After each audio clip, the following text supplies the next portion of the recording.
aventure initiatique, un voyage plouérant à vélo de la Bretagne à l'Iran, aux éditions Delcourt d'Isabelle Delréal. Voilà, une première bande dessinée, un mot valise quand même pour désigner un voyage à vélo de Plouer sur Rance, dans les Côtes-d'Armor, jusqu'à Téhéran, qu'elle a commencé pendant le Covid en fait. C'est ça. C'est une bande dessinée, vraiment un récit de voyage, une autobiographie, une prise de conscience, une ouverture sur le monde.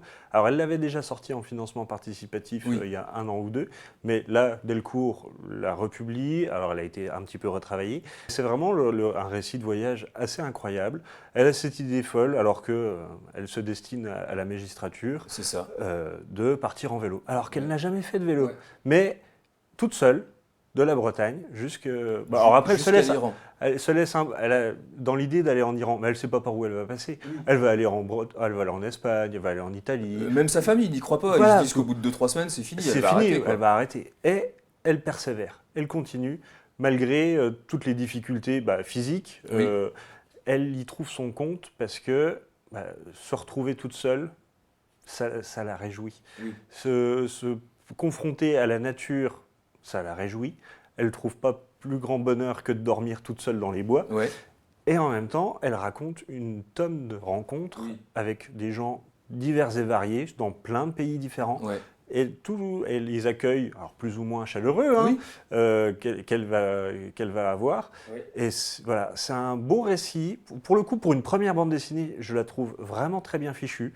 Il y a évidemment pas mal de références. Alors, moi on parle d'Iran, Corto Maltese n'est pas loin, elle l'a lu aussi. Elle a un dessin un peu à la Hugo Pratt aussi de temps en temps. Voilà, un noir et blanc très stylisé. Il y a du Robert Crumb aussi dans les mimiques, clairement, dans les exagérations. Mais j'y trouve un enthousiasme typique des premières BD, en fait.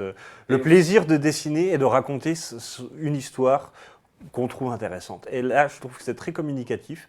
Ça fait un peu rêver parce qu'en plus, c'était pendant le Covid, on pouvait faire autrement. Et elle a osé le faire et elle le raconte et c'est passionnant.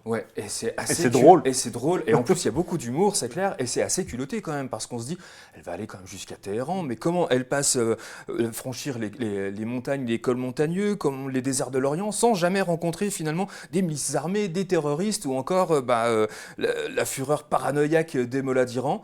Mais comme elle le dit elle-même, quand on se rend quelque part, règne une loi d'hospitalité millénaire faisant du voyageur un invité envoyé par Dieu lui-même. Donc elle a toujours été bien reçue et c'est beau à voir, je trouve, dans ce récit. C'est un beau message, c'est un beau récit. On est sur un ton méditatif en plus, on se laisse porter par son récit et son aventure, on a presque envie de l'accompagner dans cette aventure. Et le dessin est franchement, pour un premier, déjà très abouti. C'est très abouti. Donc ça s'appelle Plouérant à vélo de la Bretagne à l'Iran. C'est aux éditions Delcourt d'Isabelle Delréal.